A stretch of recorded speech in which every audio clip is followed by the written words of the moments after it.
मैं बता रहा हूँ, मेरे नबी की तारीख उठाइए, मेरे नबी के बचपन की तारीख उठा करके देखिए। अल्लाह अकबर, सरकार बाहर से तशरीफ लाए हैं, उम्र शरीफ 6 बरस की है, बचपन का ज़माना है। घर के अंदर आए, माँ नज़र नहीं आई। जवानों, माँ से प्यार किया करो, माँ से मोहब्बत किया करो, इनकी कदर कर लो, इनकी कदर कर लो। माँ बाप बड़ी अजीम नेमत होते हैं। घर में तशरीफ लाए, माँ का चेहरा नजर नहीं आया। जैसी माँ का चेहरा नजर नहीं आया, सरकार की आंखों में आंसू आ जाते हैं। यूं निगाह उठाई आसमान की जानिब, दिल में ख्याल गुजरा, ए मेरे परवरदिगार, बाप का साया तो पैदा होने से पहले ले लिया, आज मेरी माँ नजर नहीं आ रही है। इतनी बात अभी दिल पे महबूब के गुजरा है ख्याल, इतने में रब ने महबूब के दिल पे इल्हाम फरमाया, ए मेरे महबूब उदास ना हो, घर के अंदर चले जाओ, माँ अंदर मौजूद है। अल्लाह अकबर, मेरे सरकार मकान के अंदर तशरीफ लाए हैं। क्या देखते हैं, मकान कमरे के अंदर मेरे नबी की अम्मी ने यूं पैर खड़े किए हुए हैं और ऐसे हाथ बांधे हैं, सर घुटनों के बीच में रखा हुआ है।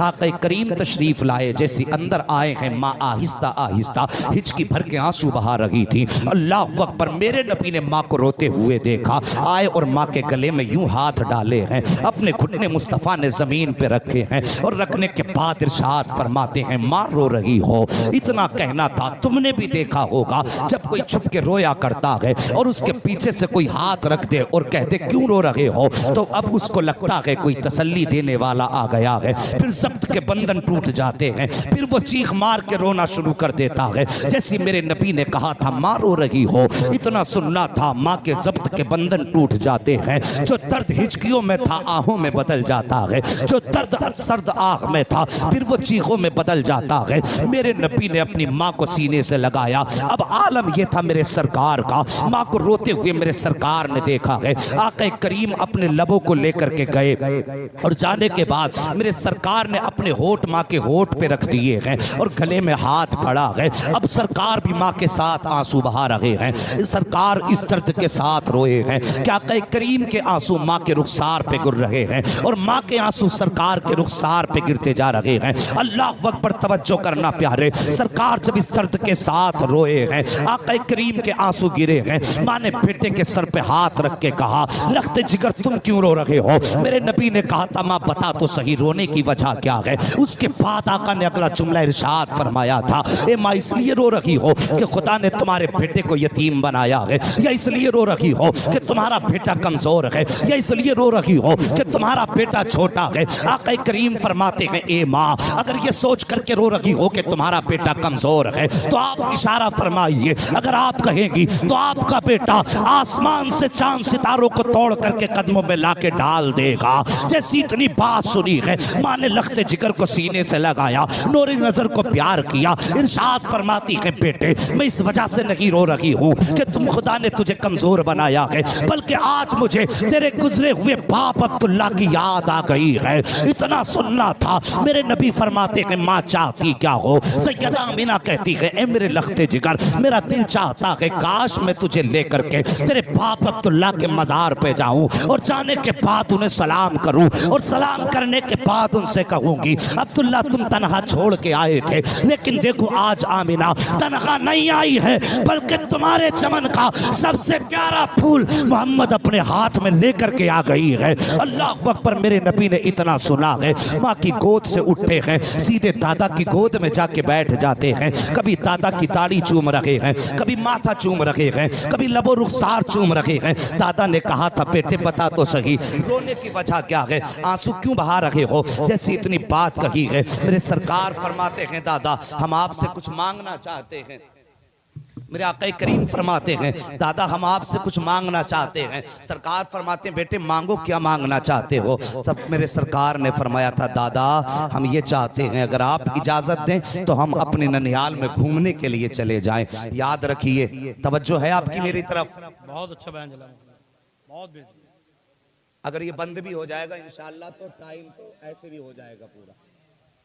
बस आप जिस मोहब्बत से सुन रहे हैं उसी मोहब्बत से सुने। कहते हैं जरा या रसूल अल्लाह, और जोर से या रसूल अल्लाह। इस नजरिए से सुनिए, मैंने सरकार की माँ का जिक्र छेड़ा है। क्यों जानते हो? इसलिए छेड़ा है कि अगर कोई मेरी माँ की तारीफ करे मेरा कलेजा ठंडा होगा, और कोई नबी की माँ की तारीफ करे, गुंबद खजरे वाले के सीने में ठंडक पड़ जाएगी। तवज्जो है?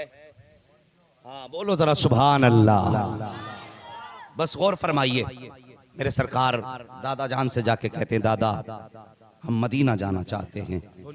याद रखिए मेरे सरकार का ननिहाल भी मदीना है, मेरे सरकार के वालिद का ननिहाल भी मदीना है, और मेरे सरकार के दादा का ननिहाल भी मदीना है। बड़ा गहरा ताल्लुक सरकार का शहर मदीना से है। और शहर मदीना जाते हुए रास्ते में सरकार के वालिद की कब्र पड़ा करती थी। तवज्जो करें, रास्ते में जाते हुए मेरे सरकार की वालिद की कब्र पड़ती थी। मेरे सरकार ने जब इतनी बात कही, दादा ने कहा बेटा बस इतनी बात कहा? जी। आपने फरमाया ठीक है। अगले दिन जैसी सूरज निकला, सरकार के दादा ने हजरत उम्मे ऐमन, हजरत सैयदा आमीना और मेरे सरकार, इन तीन लोगों को मदीना जाने वाले काफिले के साथ रवाना कर दिया। तवज्जो है? हाँ, मदीना जाने वाले काफिले के साथ रवाना कर दिया। मेरे सरकार 1.5 महीना लगभग वालिदा के साथ मदीना शरीफ रहे। 1.5 महीना वापस आ रहे थे काफिले के साथ। मकाम अब्वा में पहुंचे, वालिद की कब्र पे हाजिरी दी। वापस पलट रहे थे कि सैयदा आमीना की तबीयत खराब होने लगी। वो जवानों, आज हमारे माँ बाप बीमार होते हैं तो हम माँ बाप की बात सुनने तक के लिए तैयार नहीं होते। माँ अगर कह दे बेटे ये दवा का पर्चा रखा है, कई दिन हो गए दवा खत्म हुए, बेटे मेरी दवा ला देना, तो डायरेक्ट हम कहते हैं हम तुम्हारी दवा लाएं या अपने बच्चों का खर्च उठाएं। ये बेवकूफी है। मैं कहता हूं खुदा की कसम, बाप की जरूरतें पूरी तुम करो, माँ की जरूरतें तुम पूरी करो, तुम्हारी जरूरतें खुदा पूरी कर देगा। हम तो जानते ही नहीं जरूरतें पूरी कराना। जिसके दरवाजे पे रब ने सब कुछ रखा, हमने उससे रिश्ता तोड़ दिया और फिर भागे फिर डोरी दे दे, तावीज दे दे। अबे डोरी और तावीज में सब कुछ होता तो सबसे ज्यादा डोरी तावीज तो उसके गले में लटके होते जो तुझे डोरी तावीज से जिंदा रखना चाह रहा है। मैं तो दावे से कहता हूं माँ बाप नाराज है, पूरा कुरान गले में लटका लो, कुछ नहीं हो सकता। माँ बाप को राजी कर लो, उनकी दुआएं मिल जाएंगी, फिर किसी तावीज की जरूरत नहीं रह जाएगी। हाँ, दुआ तावीज असर है इसमें, लेकिन ये तभी कामयाब हैं जब घर के अंदर माँ बाप राजी होंगे। इनकार नहीं है इससे, ये कुछ नहीं है, मगर इनके भी असर के लिए भी कुछ शर्तें होती हैं। अगर माँ बाप बीमार हैं उनकी फिक्र करें।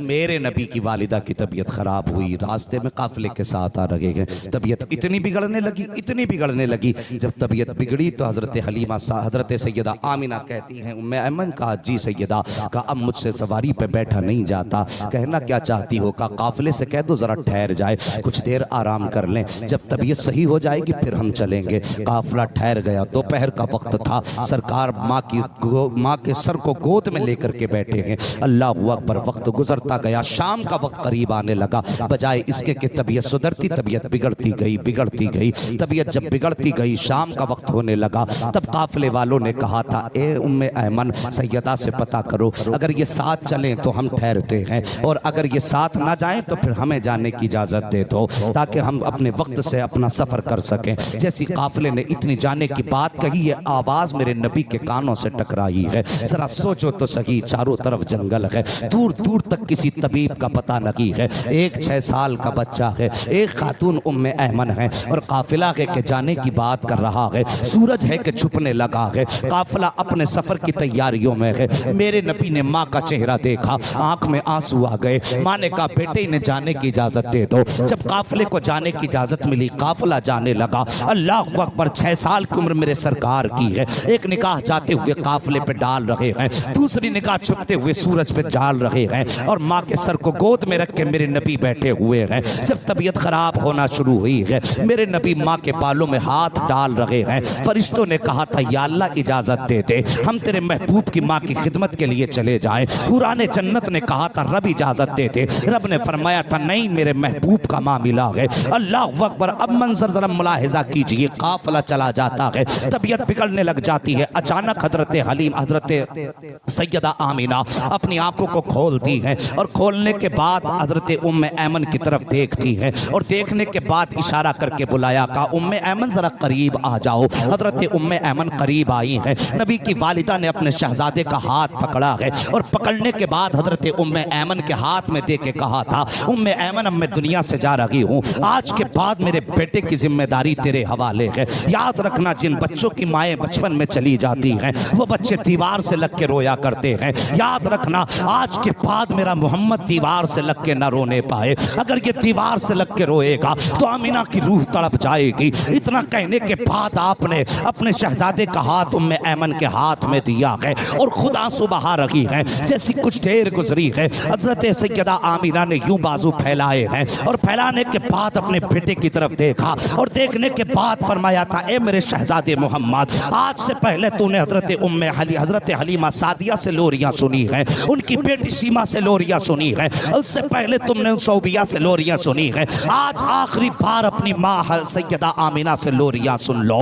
ये कह के आवाज थी, मेरे सरकार दौड़े हैं, माँ के सीने से लग जाते हैं। माँ ने शहजादे के आंसू पोंछे और इरशाद फरमाती है, मेरे शहजादे आंसू ना बहा, तेरी दुनिया में अजीम शान है, निराली शान है बेटे। जब तू पैदा हुआ था तो कोई आवाज दे रहा था और ये कह रहा था, ये बच्चा बड़ी अजीम शान वाला है, आने वाले जमाने में इस बच्चे का रुतबा इतना बुलंद होगा, इतना बुलंद होगा कि सारा जमाना इस बच्चे का गुलाम बनाया जाएगा और इस बच्चे को सारे जमाने का इमाम बना दिया जाएगा। नारे तकबीर, नारे रिसालत, उलमा अहले सुन्नत, शाने मुस्तफा। फरमाया, बेटे आंसू ना बहा। आप बातें करते करते बेहोश हो गई। मेरे नबी ने मां के सर को संभाला, गोद में रखा, एक हिचकी सैयदा आमीना ने ली और रूह कफ़स उनसरी से परवास कर गई। जब मां का विसाल हुआ, फरिश्तों में कोहराम मच गया। या अल्लाह, ये क्या मामला है? बाप का साया तो पैदा होने से पहले ले लिया और अब माँ को भी 6 साल की उम्र में ले लिया। रब ने फरमाया, मेरा महबूब है। फरिश्तों ने कहा, या अल्लाह, महबूबों के साथ तो ऐसा नहीं किया जाता। तो रब ने फरमाया, फरिश्तों, जो मैं जानता हूं वो तुम नहीं जानते। फरिश्तों ने कहा था, या अल्लाह, इस रात से पर्दा हटा दे, हमें भी बता। रब ने फरमाया, मैंने माँ बाप का साया इसलिए ले लिया ताकि मेरे महबूब पे किसी का साया ना हो और सारे जमाने पे सिर्फ मेरे महबूब का साया होना चाहिए, इसलिए महबूब के सर से साया लिया। अल्लाह अकबर। मुहद्दिस देहलवी फरमाते हैं, जैसी माँ ने अपने होठ बंद किए, सांसें थमी, मेरे नबी ने अपना मुंह माँ के मुंह पे रखा और रो के कहा, माँ और बोलो ना, माँ और बोलो ना। इतने में उम्मे ऐमन ने सरकार के कांधे पे हाथ रख के फरमाया, बेटे जो चले जाते हैं वो बोला नहीं करते। मुहद्दिस देहलवी फरमाते हैं, 2 मरतबा उम्मे ऐमन ने कहा, सरकार ने फरमाया था माँ बोलो। फरमाते हैं, अगर तीसरी मरतबा नबी कह देते माँ बोलो तो फरमाते हैं कि मलकुल मौत को रूह वापस करना पड़ जाती, सैयदा आमीना को उठ के बोलना पड़ जाता। जिंदाबाद नबी की शान है। अल्लाह अकबर। माँ का विसाल हुआ। उम्मे ऐमन बयान फरमाती, जवानों, जिनके माँ बाप दुनिया से चले गए, कभी कब्रिस्तान भी चले जाया करो, कभी उनकी कब्रों पे भी चले जाया करो। मेरे नबी ने फरमाया, जो जुमे के दिन अपने माँ बाप या माँ या बाप या किसी एक की कब्र पे जाएगा, मेरे नबी ने फरमाया हाजिरी देने जाएगा तो अल्लाह उसका नाम जन्नतियों के नाम में तहरीर फरमा देगा। जाया करो कब्रिस्तान, इसलिए कि वो तुम्हारा इंतजार करते हैं। यह अकीदा, यह सोच न रखा करो वो मर गए तो मिट्टी में मिल गए। अगर वो मिट्टी में मिल जाते तो मेरा नबी जुमे के दिन जाने का हुक्म न देता।